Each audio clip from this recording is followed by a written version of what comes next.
message éternel puisse tomber dans la bonne terre éternelle, dans le cœur de tes enfants qui sont présents et pour ceux éternels qui vont nous suivre éternellement, mon Dieu, à distance, Seigneur, donne que cette parole éternelle demeure gravée dans leur cœur, Seigneur, et qu'elle puisse porter beaucoup de fruits. Au nom de Jésus, nous te prions. Amen. Alléluia.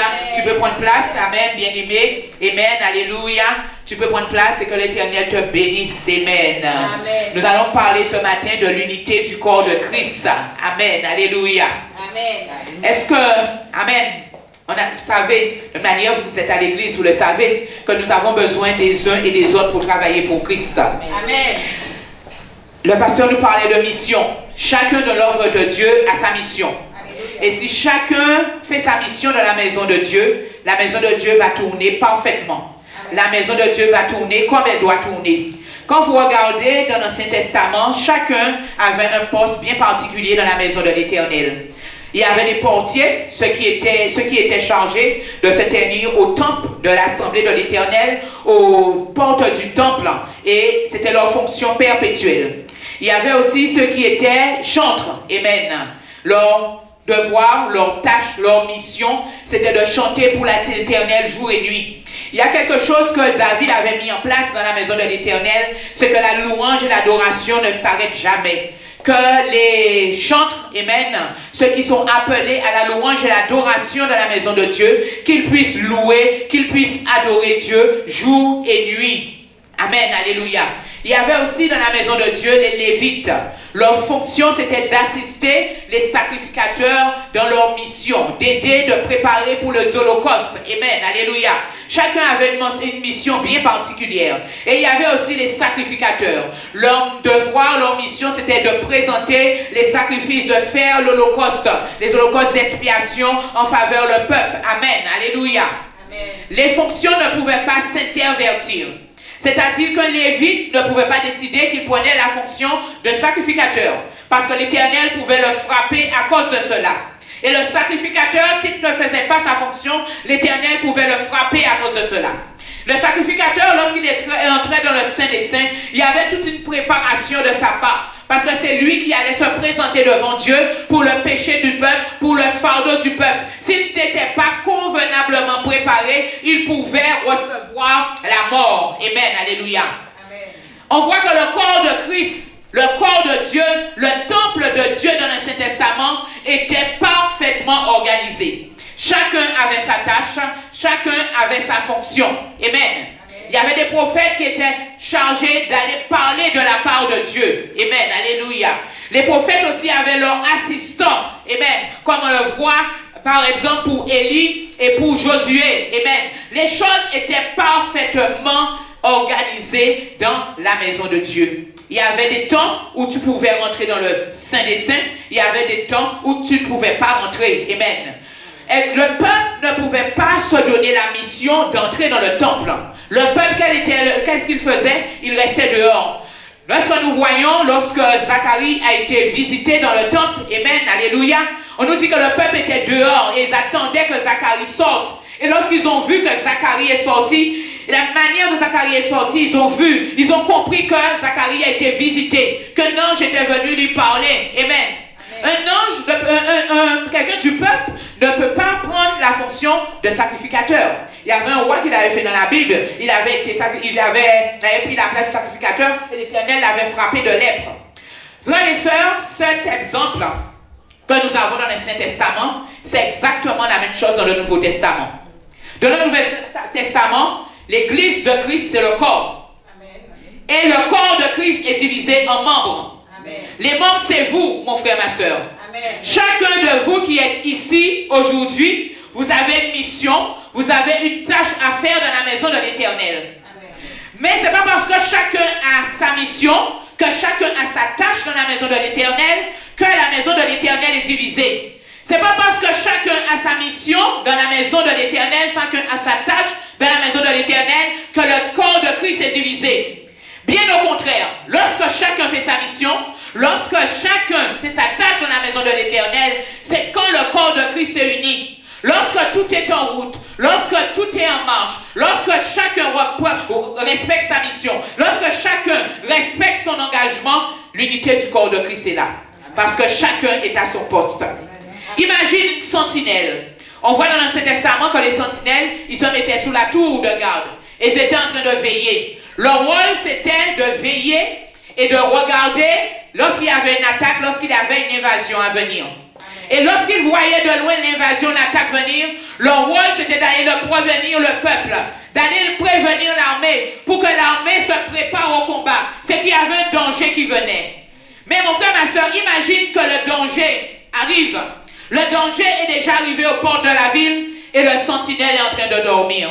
Tout le peuple est en danger. Le peuple risque la mort. Le peuple risque de passer, mon frère, ma soeur, sous les mains de l'assaillant. C'est exactement pour nous la même chose, mon frère, ma soeur. Toi qui es intercesseur dans une église, le problème c'est que nous, lorsqu'on nous donne une mission dans une église, on veut parfois la mission de notre. On voit que notre mission est trop petite, on aurait voulu une mission plus grande. On aurait voulu une mission plus importante. Comme la servante de Dieu nous dit, tout le monde veut la prêche, tout le monde veut prêcher, tout le monde veut tenir le pupitre. Mais c'est pas parce que toi tu es intercesseur que tu es inférieur aux autres. On va le voir ce que Paul nous disait. Au contraire, toi qui es intercesseur, c'est toi qui crée une haie, c'est toi qui crée une muraille. La sentinelle qu'on a vue tout à l'heure qui se tenait sous la tour de garde et qui veillait lorsque l'assaillant venait pour aller prévenir le peuple.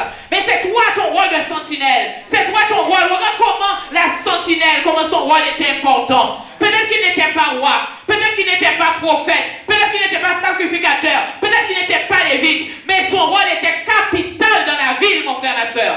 Capital. Toi qui es intercesseur dans une église, mon frère, ma soeur, ne crois pas que tu as la mission la moins importante.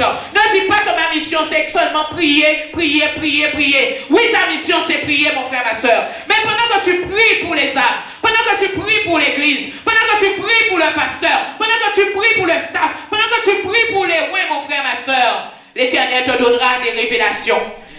La manière dont la sentinelle voyait le danger venir. Toi, de manière spirituelle, toi en tant qu'intercesseur, l'Éternel va te montrer de manière spirituelle comment le danger vient. Peut-être que l'Éternel va te dire, il y a telle personne qui prie contre telle église. Brise ces prières-là. Voilà ton rôle d'intercesseur. Il faut voir que ton rôle, mon frère, ma soeur, quel qu'il soit dans l'église, mon frère, ma soeur, ça a de l'importance de la priorité aux yeux de Dieu. Même si c'est le nettoyage qu'on t'a donné à faire, mon frère, ma soeur, cet nettoyage est capital, mon frère, ma soeur. Regarde Zacharie lorsqu'il était dans le temple.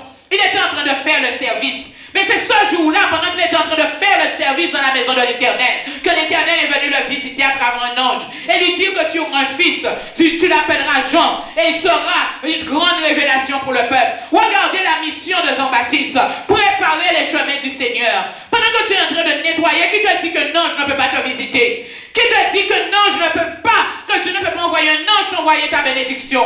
C'est lorsque Zacharie était dans le temple, lui et sa femme, Élisabeth, mon frère, ma soeur, ils étaient, mon frère, ma soeur, dans la stérilité depuis des années. La Bible nous dit qu'ils étaient déjà devenus vieux. Mais c'est pendant qu'ils faisaient le service, mon frère, ma soeur, que l'Éternel a décidé un jour de venir le bénir, de venir lui donner une prophétie, mon frère, ma soeur. Mon frère, ma soeur, Dieu donne les missions, les tâches dans l'église comme il le veut, mon frère, ma soeur. S'il t'a choisi, tu n'as qu'à dire, comme Marie, je suis la servante de Dieu, qu'il me soit fait selon la volonté du Seigneur. Amen. Elle avait une tâche, cette femme, elle avait une mission, c'était de porter le Sauveur pour le salut de l'humanité. On va dire que si elle avait refusé l'Éternel, elle aurait peut-être trouvé une autre vierge. Mais parce qu'elle a accepté, elle est rentrée dans sa mission, elle est rentrée dans sa bénédiction, mon frère, ma soeur. Ne laisse pas Satan te faire voir que la mission que l'Éternel te donne dans l'église, que c'est pas à ta hauteur, que tu mérites mieux, mon frère. C'est en commençant petit que tu peux commencer, que tu peux devenir à la grandeur. Tant de pasteurs qui sont maintenant pasteurs, ils ont commencé à nettoyer les églises. Ils ont commencé à nettoyer les toilettes. C'est eux, lorsqu'on faisait la délivrance des âmes, qui venaient avec la serpillière et ramassaient tout ce que les âmes avaient rendu, mon frère, ma soeur. L'Éternel peut te faire commencer petit, mon frère, ma soeur, et arriver à la grandeur. Regarde l'exemple de David. Quelle était sa mission à un certain moment? C'était de surveiller les troupeaux de son père. Il était berger, David. Mais en acceptant son rôle de berger, pendant que ses frères et sœurs étaient à la maison, lui, il subissait le froid, mon frère, ma soeur, dans la forêt. Il surveillait le berger, les troupeaux de ses parents. Dieu l'a fait accéder à la grandeur. Amen. Ce que que tu fais dans la maison de Dieu, mon frère, ma soeur, c'est pour ta formation. Ce que tu fais dans la maison de Dieu, c'est pour ton élévation. Un jour, l'Éternel va te récompenser. Il va te donner la bénédiction à travers le travail que tu as fait dans sa maison. David était peut-être dans la forêt, en train de surveiller le troupeau de son père. Mais l'Éternel localisait David déjà là où il était. Lorsque Samuel a cru que c'était ceux qui étaient grands que l'Éternel avait choisi, l'Éternel a dit, je n'ai choisi aucun d'eux, puisque moi je regarde au cœur. Toi tu regardes à l'apparence, mais moi je regarde au cœur. Dans la forêt là où il était, l'Éternel avait déjà localisé David. David, son père, ne l'estimait pas. Qu'est-ce qu'il a dit? Il reste le petit, il reste le dernier. Voilà comment on voyait David, le petit, le dernier. Mais Dieu voyait déjà David comme quelqu'un de grand, comme quelqu'un d'élevé, mon frère, ma soeur. Alléluia. Amen. Mon frère, ma soeur, si d'un seul cœur, nous faisons l'œuvre de Dieu, chacun selon sa mission. Le corps de Christ est uni, mon frère, ma soeur. Le corps de Christ est uni. Lorsque Israël, mon frère, ma soeur, devait aller à la bataille, David, en tant que guerrier, s'il n'y allait pas, le peuple aurait été en danger, le peuple aurait été tué. Mais David a toujours pris sa mission à cœur. Et il allait devant le peuple, il allait à la bataille, mon frère, ma soeur. Chacun dans l'église a une tâche. Chacun dans l'église a une mission. Mais c'est pour le bien du corps de Christ. Il y a ceux qui peuvent prophétiser. Il y a ceux qui peuvent parler en langue. Mais Dieu peut donner à un autre dans l'assemblée le don de l'interprétation des langues. Amen. Toi, tu peux parler en langue et tu veux que l'Éternel te donne l'interprétation des langues. C'est possible. Il y a des gens qui parlent en langue, mais qui interprètent aussi. Mais l'Éternel peut permettre à quelqu'un de parler en langue et quelqu'un qui est dans l'assemblée peut avoir la révélation de langue de ce qui a été dit, n'est-ce pas? Amen. Chacun sa mission. Si celui qui parle en langue ne parle pas, comment celui qui a reçu le don de l'interprétation des langues peut interpréter? Amen. L'Église perd. Amen. Alléluia. Amen. Et si celui qui parle, amen, l'autre qui a la révélation de l'interprétation des langues ne parle pas, le peuple n'est pas édifié. Amen. Alléluia. Amen. Que chacun prenne sa mission à cœur. Que chacun prenne sa cause à cœur. L'Éternel t'a mis pour l'instant. Chante Dieu de tout ton cœur. Fais le travail de Dieu de la meilleure manière que tu peux faire. L'Éternel va te bénir, il va te remplir. Le Saint-Esprit va te donner une voix exceptionnelle. Le Saint-Esprit va t'élever dans des niveaux élevés parce que tu prends son travail à cœur. Amen. Parfois la jalousie nous fait combattre la mission de l'autre dans l'église. Alors que l'Éternel ne nous a pas appelés à ça. Amen. Ta mission, c'est ta mission. Ma mission, c'est ma mission. La mission de l'autre, c'est sa mission. La mission d'une autre personne, c'est sa mission. Mais parfois, on est jaloux. On se dit, ah, mais si c'est moi qui pouvais être à la place d'un tel, si c'est moi qui pouvais faire le travail d'un tel, si c'est moi qui pouvais faire ce qu'un tel fait, parfois on va te le donner, après on va te le donner. Amen. Ce sera trop lourd pour toi. Tu vas peut-être combattre cette personne dans le monde spirituel pour pouvoir avoir cette place. Mais ce sera trop lourd pour toi. Tu ne pourras pas le porter parce qu'initialement, ce n'était pas à toi qu'on avait donné cette tâche, mon frère, ma soeur. Que chacun respecte la mission que l'Éternel lui a donnée dans l'Église. 1 Corinthiens 12, verset 14. La Bible nous dit, en effet, le corps est un, tout en ayant plusieurs membres. Et comme tous les membres du corps, malgré leur nombre, ne sont qu'un seul corps, ainsi est-il de Christ. Amen. Amen. Quel que soit ce que tu fais dans l'église, c'est toujours pour le corps du Christ. Amen. Nous sommes l'église Mon Rédempteur Vie. Il peut y avoir une église à côté, une église là-bas. C'est toujours le corps de Christ. Ce n'est pas parce qu'il y a plusieurs églises dans un arrondissement que le corps de Christ est divisé. L'essentiel, c'est que chacun fasse sa mission. Peut-être cette église, Dieu lui a donné plutôt un ministère de délivrance. Cette église, l'Éternel lui a donné ce ministère-là. Il doit rester dessus. Peut-être qu'il y a une autre église, c'est l'onction de la prophétie. Cette église doit poursuivre l'onction de la prophétie parce que quelque part dans le pays, il y a des hommes qui en ont besoin. Le peuple en a besoin. Peut-être qu'il y a quelqu'un qui est désespéré, qui est découragé. Cette prophétie en a besoin. Peut-être qu'il y a quelqu'un qui est sous la domination des démons. Cette église de délivrance, cette personne qui en a besoin. Amen.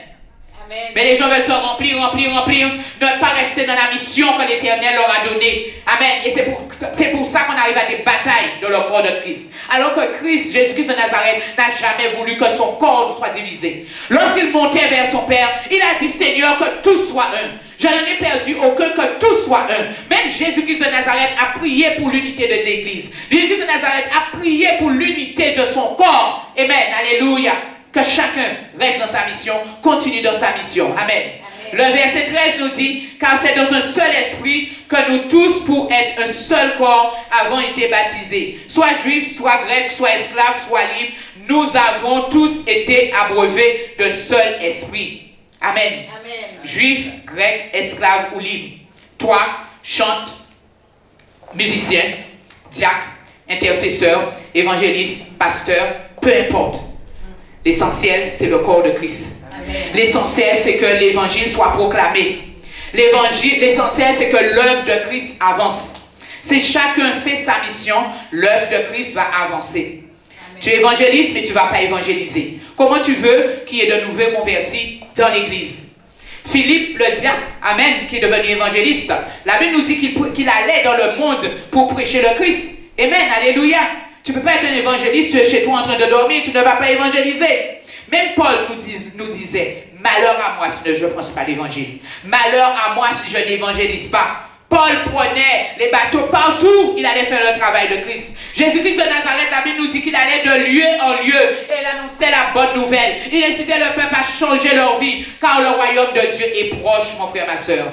Chacun dans l'église a une mission pour le corps de Christ. L'évangéliste, il va évangéliser, il va chercher des âmes dehors pour le corps de Christ, mon frère, ma soeur. Alléluia.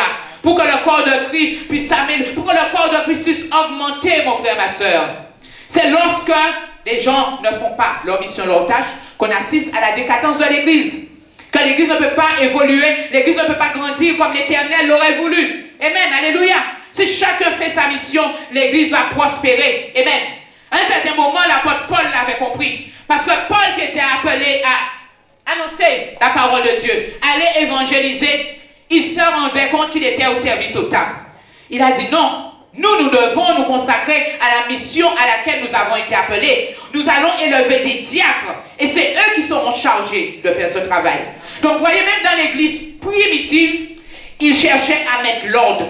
Ils cherchaient à mettre chacun à sa place. Ils cherchaient à mettre chacun dans sa mission. Que le diacre fasse son travail, que l'évangéliste fasse son travail, que le prédicateur fasse son travail, que le pasteur fasse son travail. C'est tout ce qui fait l'unité du corps de Christ, mon frère, ma soeur. Si on a créé les diacres dans l'église, c'est pour une mission bien particulière, mon frère, ma soeur. Que le diacre fasse son travail, que chacun fasse son travail. Et c'est à ce moment-là que le corps de Christ sera uni. Les diacres s'occupaient de tout ce qui était le service aux tables. Les évangélistes, Paul, apôtres, ils allaient porter la parole, mon frère, ma soeur. Et c'est comme ça que l'église avançait. La Bible nous dit que chaque jour, l'Éternel ajoutait à l'église ceux qui étaient sauvés. En un seul jour, ils ont pu gagner 3000 âmes. Pourquoi 3000 âmes? Parce que chacun faisait son travail. Regardez Jésus-Christ de Nazareth. La multiplication des pains. Qu'est-ce que Jésus-Christ de Nazareth a fait? Il était à son poste. Il faisait son travail. Amen, alléluia. Il a prêché l'évangile. Mais à un certain moment, tout le peuple qui le suivait, le peuple a eu faim. Les disciples, à ce moment-là, ils sont entrés en mouvement. Jésus-Christ leur a dit, qu'il y a-t-il ici? Il y avait ce garçon qui avait 5 pains et 2 poissons. Ils ont apporté, Jésus-Christ a prié et tout le peuple a mangé. La mission de l'Éternel était accomplie. La parole a été proclamée et le peuple même qui avait faim à un certain moment, ils ont mangé. Parce que chacun a fait son travail, chacun était à son poste, chacun était dans sa mission. Jésus-Christ, c'était de parler, prêcher la bonne nouvelle. Les disciples, c'était de l'assister. Et l'œuvre de Dieu a été faite. Des âmes ont été gagnées pour l'œuvre de Dieu. Amen. Alléluia. Ils doivent être ainsi dans les églises. Les disciples pourraient plus dire, moi je veux prêcher. Amen. Moi je veux aller évangéliser. Leur temps n'était pas encore venu. Il y a un temps pour chaque chose. Il y a un temps où Jésus-Christ de Nazareth devait être enlevé. Et à ce moment-là, eux, ils allaient rentrer dans la mission. Eux, ils allaient rentrer dans la continuité de ce que Christ avait commencé, mon frère, ma soeur. Alléluia. Mais c'est commencé à s'enorgueillir. Pourquoi c'est nous qui allons chercher les pains? Et Jésus-Christ de Nazareth prêche la parole. Ça met le désordre dans l'église. Ça met le désordre dans ce que Jésus-Christ de Nazareth était venu faire dans le monde, mon frère, ma soeur. Leur tour allait venir. Mais ils étaient en formation. En servant Christ, ils étaient en formation. La Bible nous dit qu'eux-mêmes, ils ont fait des miracles. Après, des miracles spectaculaires. Regardez comment Pierre, comment Christ l'a utilisé. Son nom seulement, mon frère, ma soeur, a guéri des personnes. L'onction qui était sur Jésus-Christ de Nazareth a reposé sur lui. Mais c'était son temps à ce moment-là. À un certain moment, le temps des disciples, c'était de servir Christ.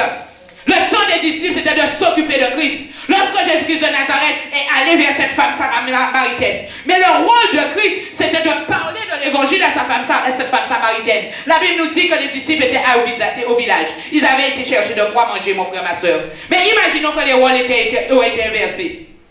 Jésus-Christ se trouve au village, les disciples se trouvent avec la Samaritaine. Cette femme n'aurait pas été évangélisée, mon frère, ma soeur.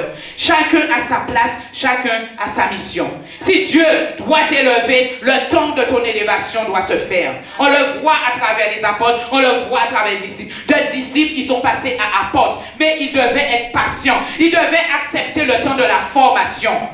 Quand toi tu vois que tu es dans une mission qui n'est peut-être pas à ta hauteur, toi tu n'as pas encore compris que c'est le temps de la formation pour toi.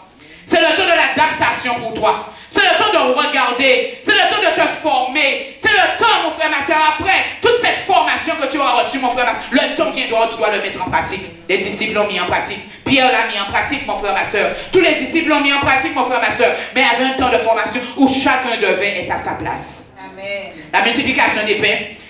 Le rôle de ce jeune homme, c'était d'avoir les pains. Le rôle des disciples, c'est de l'apporter à Jésus pour que Jésus puisse prier pour la multiplication. Et le rôle de Jésus, c'est de prier pour que la multiplication puisse se faire et que la parole soit portée, la parole soit évangélisée. À cause de cela seulement, ils ont gagné toute une foule d'âmes dans le désert. Parce que chacun a fait son travail. Chacun était à sa place. Chacun était à sa mission. C'est à ce que l'Éternel nous appelle aujourd'hui, mon frère, ma soeur. Alléluia. Dans l'église, mon frère, ma soeur, c'est à ce que l'Éternel nous appelle. Alléluia. Chacun sa place, chacun sa mission. Chacun un membre du corps de Christ. Chaque membre du corps de Christ fait son travail et le corps est uni et l'église peut parvenir à la maturité, à la dimension que Dieu veut pour elle. Amen. Verset 14. Ainsi, le corps n'est pas formé d'un seul membre, mais de plusieurs membres, comme on vient de le dire. Dans l'église actuelle, nous allons trouver des évangélistes, des diacres, des intercesseurs, des apôtres, docteurs de la parole, des prophètes. Amen. Amen. Si le pied disait, parce que je ne suis pas une main, je ne suis pas du corps, il n'en est pas moins pour autant. Amen. Alléluia. Amen. On ne peut pas dire que dans une église, on n'a pas besoin d'évangélistes. On a besoin d'eux pour qu'ils aillent à l'extérieur, prêcher la parole. On a besoin aussi des pasteurs, mon frère, ma soeur, qui reçoivent les fidèles qui vont venir dans l'église. Alléluia. On a besoin de diacres dans l'église qui sont en service des fidèles qui vont venir, mon frère, ma soeur. On a besoin aussi des intercesseurs. Quand le pasteur a besoin que les intercesseurs la soutiennent. Parce qu'une âme qui arrive à l'église a un besoin particulier, a une souffrance particulière. Mais on a besoin d'un intercesseur. Alléluia. Le rôle que tu vois qui est insignifiant. Mais on a besoin de toi, mon frère, ma soeur. Lorsqu'on appelle l'intercesseur dans la nuit pour prier, pour intercéder pour une âme, l'intercesseur dort, mon frère, ma soeur. Mais des dégâts peuvent se faire entre-temps. Des dégâts peuvent se faire, mon frère, ma soeur. Chacun devrait être à sa place, à sa mission. Même dans la veillée. Il y a des gens qui désertent les veillées. Mais aussi, les veillées dans les églises, c'est nécessaire. Et il est nécessaire d'avoir des intercesseurs, d'avoir le peuple dans les veillées, mon frère, ma soeur. Alléluia. Amen. Personne ne peut dire dans une église qu'on n'a pas besoin d'un ministère. On a besoin de tous les ministères dans l'église, on a besoin de tous les dons dans l'église. Tous les dons particuliers, on en a besoin dans l'église. Tous les ministères, on en a besoin dans l'église. Alléluia. Chaque personne à qui Dieu a donné une mission, a donné une tâche dans l'église, on en a besoin. Sinon, le corps de Christ est déséquilibré. Amen. Alléluia. Verset 15. Si le pied disait, parce que je ne suis pas main, je ne suis pas du corps, il n'en est pas moins pour autant. Si l'oreille disait, parce que je ne suis pas un œil, je ne suis pas du corps, il n'en est pas moins pour autant. Si tout le corps était œil, où serait l'ouïe? Si tout était ouïe, où serait l'odorat? Si tout le monde est évangéliste. Oui, le pasteur. Amen, alléluia. Amen. Il faut tout. Évangéliste, pasteur, tout. Amen, alléluia. L'Éternel a tout disposé dans l'église. En fait, Dieu a placé chacun des membres dans le corps comme il l'a voulu. Tu es diacre, l'Éternel a voulu que tu sois diacre. Tu es évangéliste, l'Éternel l'a voulu. Tu es pasteur, l'Éternel l'a voulu. Tu es intercesseur, l'Éternel l'a voulu. C'est lui qui passe et qui donne à chacun une mission particulière. Si vous lisez ce chapitre 12 de manière un petit peu plus haut, on vous parle des dons du Saint-Esprit. C'est l'Éternel qui donne les dons du Saint-Esprit à chacun en particulier comme il le veut. Amen, alléluia. Amen. Amen. Verset 18, en fait, Dieu a placé chacun des membres dans le corps comme il l'a voulu. Si tous étaient un seul membre, où serait le corps? Imagine que toi, tu n'as que les bras. Où est ton corps? Donc, on a besoin forcément de chacun dans l'église. Amen, alléluia. Sinon, l'église est bancale. Amen. Et l'église va souffrir aussi. Maintenant, donc, il y a plusieurs membres, mais un seul corps, chacun dans sa mission, mais toujours un seul corps. L'un ne peut pas dire à la main, je n'ai pas besoin de toi, ni la tête dire aux pieds, je n'ai pas besoin de vous. Amen. Encore pareil. Amen. Alléluia. Tu vas dire à l'évangéliste, je ne sais pas, au diacre, je n'ai pas besoin de toi. Parce que c'est quand tout est en place, tout est formé, que le corps de Christ est équilibré. Mais bien plutôt, les membres du corps qui paraissent être les plus faibles sont nécessaires. Ce que je disais tout à l'heure. Peut-être que toi, tu vois que tu nettoies l'église, tu n'es pas nécessaire. Non, tu es nécessaire, mon frère, ma soeur. Parce qu'on va venir ici, si ce n'est pas nettoyé, on ne pourra pas rester. Amen, alléluia. Quelle que soit la tâche qu'on t'a donnée, c'est nécessaire. Amen. Alléluia. Verset 23, et ceux que nous estimions être les moins honorables du corps, nous les entourons d'un plus grand honneur. Ainsi, nos membres les moins décents sont traités avec le plus de décence, tandis que ceux qui sont décents en ont moins. Amen. Amen. Je suis sûr que vous, dans le corps, je parle du corps physique, pas de l'église, vous faites particulièrement attention à vos yeux. Parce que vous savez que si vous n'avez pas les yeux, vous ne pouvez pas aller à certains endroits, vous ne pouvez pas faire certaines choses, vous ne pouvez pas travailler et tout. Il y a des membres de votre corps à qui vous donnez un honneur particulier. Amen. La Bible nous dit, Paul nous dit, les membres les plus faibles. Amen. Alléluia. Les yeux, c'est fragile, n'est-ce pas? Mais vous leur donnez une attention particulière. Amen. Si vous avez un problème à l'oreille, vous allez donner une attention particulière. Parce que vous savez que si vous n'entendez pas, vous serez amputé de beaucoup de choses. Il y a beaucoup de choses qui vont vous passer dessus et que vous ne serez pas informé. Amen. Vos membres les plus faibles, vous leur accordez une attention particulière. Parce que vous savez que ce sont des organes sensibles, ce sont des organes vitaux et vous en avez besoin pour vivre. Il y a des gens, on leur a enlevé certains organes dans le corps, mais ce n'est pas pour ça qu'ils ne vivent pas. Amen. Mais il y a des organes, quand on te les enlève, tu vois le manque. Tu sens la douleur et tu sens que tu as un handicap par rapport à ça. Et tu sais que si tu le perds, ce sera vraiment très difficile pour toi. Donc tu leur donnes un plus grand honneur. N'est-ce pas? Amen. Amen. Alléluia. Verset 24, je pense que nous étions. Amen. Tandis que ceux qui sont décents n'en ont pas besoin. Dieu a disposé le corps de manière à donner plus d'honneur à ceux qui en manquaient, afin qu'il n'y ait pas de division dans le corps, mais que les membres aient également soin les uns des autres. Si un membre souffre, tout le corps souffre avec lui. Amen. Alléluia. N'est-ce pas? Amen. Si tu as quelque chose qui te fait mal, amen, tu vas voir que la douleur va se répandre. Amen. Moi, j'ai eu une petite grippe la dernière fois, j'ai eu la fièvre. Vous voyez, mon nez même qui était attaqué par la grippe, tout mon corps était affecté parce que j'avais la fièvre. Amen. Tout mon corps souffrait. Pourquoi? Parce que j'avais la grippe. Amen. Alléluia. Amen. Donc, le verset 26 nous dit, si un membre souffre, tous les membres du corps souffrent avec lui. Et si un membre est honoré, tous les membres se réjouissent avec lui. Vous êtes le corps du Christ, vous êtes ses membres, chacun pour sa part. Amen. Amen. Alléluia. Et là, Paul nous parle de la colonne, enfin la manière, la structure de l'église. Et Dieu a établi dans l'église, premièrement apôtre, deuxièmement prophète, troisièmement docteur. Ensuite, il y a le don de miracle, le don de guérir, de secourir, de gouverner, de parler diverses sortes de langues. Nous avons besoin de tous ces dons, de tous ces talents dans l'église. Amen. Amen. Sont-ils tous apôtres? Sont-ils tous prophètes? Sont-ils tous docteurs? Font-ils tous des miracles? Ont-ils des dons de guérison? Tous parlent-ils des langues? Tous interprètent-ils? Non. Aspirez aux dons les meilleurs et je vais encore vous montrer la voie d'excellence. Amen. Amen. Paul nous montre la diversité de dons, tout ce qu'il doit y avoir dans l'église. Amen. Mais Dieu donne cette mission à chacun dans l'église. C'est à chacun de prendre cette mission à cœur, c'est à chacun de prendre sa tâche à cœur et c'est à ce moment-là que l'église est structurée et que l'église peut grandir. Amen. Amen. L'apôtre sa place, l'évangéliste sa place, le docteur sa place, le diacre sa place. Amen. Que chacun est à sa place. Il n'y aura pas de compétition, il n'y aura pas de combat dans l'église. Les combats viennent parce que chacun, il y a d'autres qui envient les talents, les dons, les missions des autres. Amen. Alors que si l'Éternel t'a donné cette mission-là, il sait que cette mission-là que tu peux supporter, il t'a créé, t'a formé pour cette mission-là. C'est la jalousie, l'avarice, les œuvres du diable qui nous font envier la mission des autres, vouloir la tâche des autres. Amen. Amen. Alléluia. Donc que chacun reste dans sa mission, dans sa tâche dans l'Église. L'Église sera structurée et renforcée. Peuple de Dieu, que l'Éternel vous bénisse. Amen. Alléluia.